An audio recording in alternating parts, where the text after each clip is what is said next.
অবতার, মন্বন্তর অবতার, যুগ অবতার, সব অবতারীর অবতারী আমার শ্রীকৃষ্ণ। সকল ঈশ্বরের ঈশ্বর পরমেশ্বর শ্রীকৃষ্ণ। এই জন্য তাকে যারা ভজন করি তাদের কোথাও থেকে ভয় নাই। প্রথমেই তো বললাম ভজ করে মন শ্রীনন্দ নন্দন অভয় চরণার বিক্রমী। যে চরণে আশ্রয় নিবে আর কোনো ভয় থাকবে না, আর কোনো ভয় থাকবে না। কেউ আপনার সর্বনাশ করতে পারবে না। অবশ্য যারা গোবিন্দ ভজন করে তাদের অনেক সময় একটু পরীক্ষা দিতে হয়, তাই না? যারা গোবিন্দ ভজন করে মানে গোবিন্দকে পেতে চায় তাদের একটু পরীক্ষা নেয়। মনোযোগ দিয়ে শুনবেন। আপনি যদি বলেন যে গোবিন্দ আমার মেয়ের বিয়ে হলে তোমার গলার হার দেবো, ছেলের চাকরি হলে মাসি দেবো, ব্যবসায় লাভ হলে মন্দির বানিয়ে দেবো, তাহলে আপনার পরীক্ষা টরীক্ষা কিছু দিতে হবে। কারণ গোবিন্দকে তো চাইছেন না, আপনি চাইছেন ছেলের মেয়ে বিয়ে, ছেলের চাকরি, মেয়ের বিয়ে ইত্যাদি। আপনাকে কোনো পরীক্ষা দিতে হবে না। কিন্তু যখন বলবেন হে গোবিন্দ তোমাকে ছাড়া আর কিছু চাই না, তখনই আপনাকে পরীক্ষা দিতে হবে। পরীক্ষা দিতেই হবে। যাচাই করে নেবেন তুমি যে আমাকে চাও, কতটুকু তুমি আমার শোকে দিয়েছ। আমাকেই চাও না বাড়ি বাড়ি টাকা পয়সা সব কিছু চাও, পরীক্ষা করে নেয়।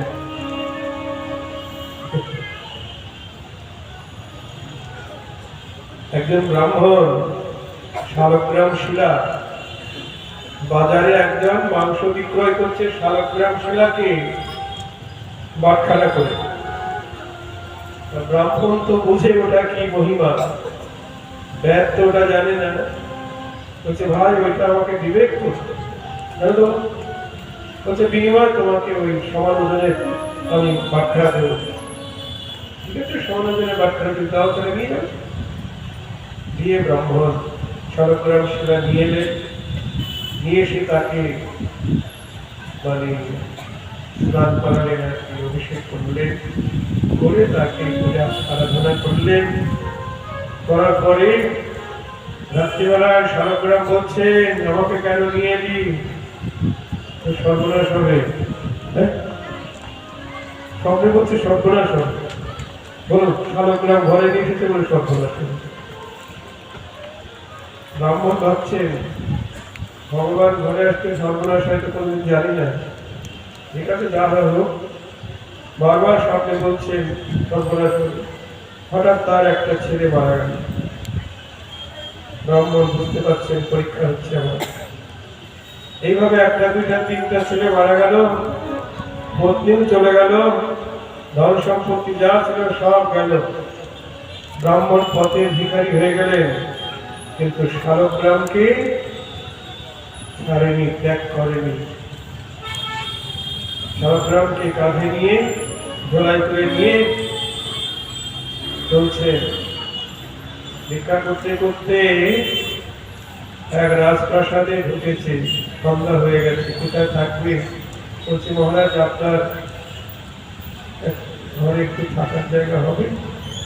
ব্রাহ্মণ প্রশ্ন জেনে রাজা ঘর দিলেন। শালগ্রাম নিয়ে ব্রাহ্মণ সেই ঘরে আছেন। কিন্তু রাত্রিবেলায় শালগ্রাম কি করেছে? রাজামশাইয়ের পত্নী মূল্যবান সোনার হারটা চুরি করেছে। চুরি করে একদম ব্রাহ্মণের ধুলার মধ্যে রেখে দিয়েছে। তাই বল হরি যে করে আমার আশ তারে করি সর্বনাশ।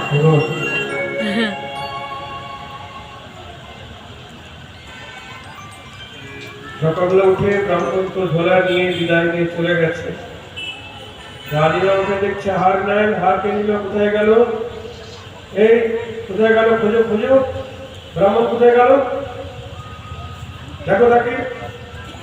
গিয়ে দেখে, তুমি রানীমার হার চুরি করেছ? না না, আমি হার চুরি করবো কেন, দেখি তোমার ঝোলা দেখি। হ্যাঁ, জেলার মধ্যে মূল্যবান হার চুরি করি, ব্রাহ্মণ হয়েছ, বৈষ্ণব হয়েছ, হার চুরি করেছ। প্রচন্ড ভাবে প্রহার করতে করতে রাজার দরবারে নিয়ে গেলেন। রাজা মশাই শাস্তি দিলেন, যে হাত দিয়ে হাত চুরি করেছে ওই হাত দুটিকে কেটে দেওয়া হোক। কেটে দিলেন। ব্রাহ্মণ ভাবছে আর কত পরীক্ষা করবে, চলে যাচ্ছে।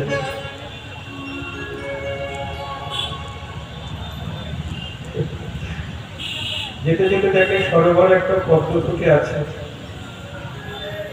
সরোবরে আমার সেবায় কিন্তু হাত তো নাই, খিদে তবু কাঁদছে।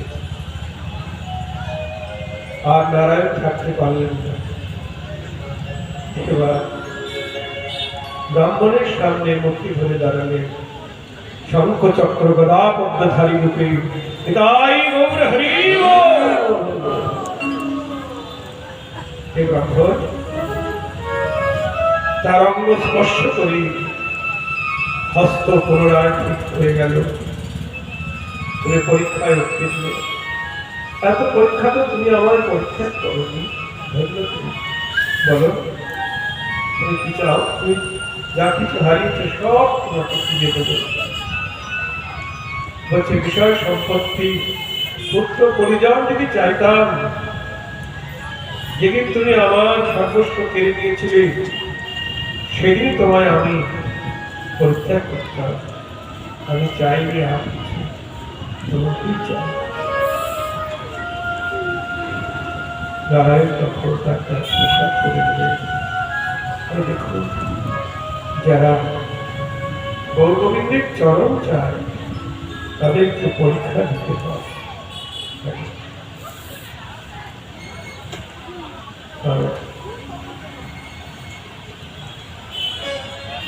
আজকে প্রথম দিন আমরা গুরুতত্ত্ব নিয়ে আলোচনা করলাম এবং এই গুরু করণ কাকে করতে হবে সেটা আমরা জানলাম। যদি কেউ ভুল করে কোথাও যে থাকেন, হয়তো কলকাতায় আসবেন বা কলকাতা থেকে আপনি বৃন্দাবনে যাবেন, কিন্তু ভুল করে বোম্বে লোকাল ট্রেনে উঠে পড়লেন, ভুল করে, সেখান থেকে তো ফিরে আসতে হবে নাকি? বৃন্দাবন যেতে হবে তো, নাকি বোম্বে ফিরে যাবে? তেমনি যদি কেউ ভুল পথে গিয়ে থাকেন, তাহলে নতুন করে আবার সংশোধন করা যাবে, তাতে কোনো অপরাধ নেই। যেমন প্রাইমারি স্কুলে আমরা পড়াশোনা করি, যখন ওখানে শেষ হয়ে গেল পড়া, তখন হাই স্কুল চলে গেল। ওখানে প্রাইমারি শিক্ষক তো আমাকে হাই স্কুলে পড়া দিতে পারবে? সেই জন্য আমাকে হাই স্কুলে দিতে হবে। মনে করুন প্রাথমিক স্তর, ওখান থেকে আমি এবার হাই স্কুলে যাব, এই জন্যে আমাকে সংস্কার নিতে হবে। ভুল পথে থাকলে হবে না। যদি আমরা ভজন করতে চাই, আমরা কৃষ্ণ প্রেম পেতে চাই, তাহলে সঠিক রাস্তায় নিশ্চয়ই হবে। বৈষ্ণব গুরুই একমাত্র কৃষ্ণ প্রেম দিতে পারবে। আপনারা গুরু বন্দনা করেন না? আর একটা গুরু বন্দনা আছে না, জয় জয় শ্রী গুরু, তারপর কি যেন প্রেম কল্পতরু, জয় জয় শ্রী গুরু প্রেম কল্পতরু। মানে বৈষ্ণব গুরু হলেন শ্রী গুরুদেব, তিনি প্রেম কল্পতরু, মানে প্রেম কল্পবৃক্ষ। কল্পবৃক্ষে, প্রেম কল্পবৃক্ষে কেবল প্রেম ফলই ফলে। আম গাছে যেমন আমই ফলে, নাম ফলবে না, তেমনি বৈষ্ণব গুরু হলেন প্রেম কল্প বৃক্ষ, সেখানে কেবল কৃষ্ণ প্রেম ফলই পাওয়া যায়। ওখানে যদি আপনি বলেন বৈষ্ণব গুরুর কাছে, গুরুদেব আশীর্বাদ করুন আমার ছেলে চাকরিটা যেন হয়ে যায়, না, বৈষ্ণব গুরু সেসব আশীর্বাদ তুচ্ছ আশীর্বাদ করে না। বৈষ্ণব গুরুকে আপনি প্রণাম করলেই আপনাকে আশীর্বাদ করবেন, কি বলে?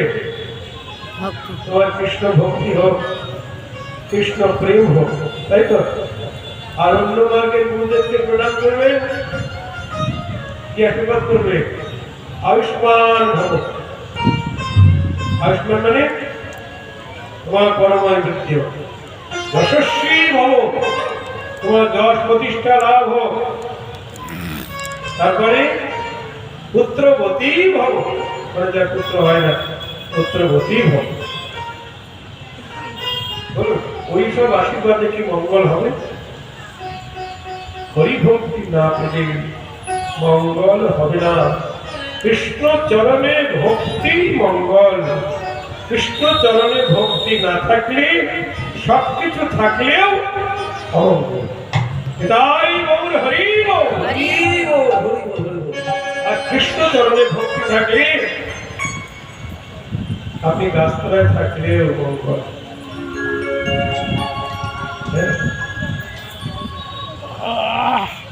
বাবাজি, অনেক বাবাজি বৈষ্ণব তারা ভিক্ষা করে খায়, ভিক্ষা করে খায়, কিন্তু তারা বেশ সুখে আছে। কেন? তারা গৌর গোবিন্দে, তাদেরকে আমরা বলি মহারাজ। বাবাজি কাঙাল বেশধারী, তাদের আমরা বলছি বাবাজি মহারাজ। আচ্ছা, তাদের কি রাজত্ব আছে? মহারাজ বলছি যে রাজত্ব আছে, কারণ জগতের যিনি রাজাধিরাজ গোবিন্দ, আমার গৌর গোবিন্দকে তারা প্রেমের দ্বারা বশ করে রেখেছে, এই জন্যে তারা মহারাজ। সমস্ত রাজার রাজা যিনি, তিনি হলেন মহারাজ।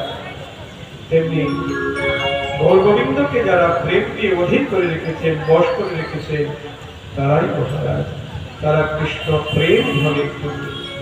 সম্পত্তি মধ্যে জীবের কোন সম্পত্তি গণি? রায় কহে রাধা কৃষ্ণে প্রেম যার সেই বড়। রামানন্দ বলছেন রাধা কৃষ্ণের যুগল চরণে যার প্রেম, সেই জগতে সবচাইতে বড় ধনী। তাই গৌর হরি বল। আজকে এখানেই হরিকথা বিশ্রাম দিচ্ছি। আগামী দিন আপনারা সকাল সকাল আসবেন। শ্রী গুরুদায়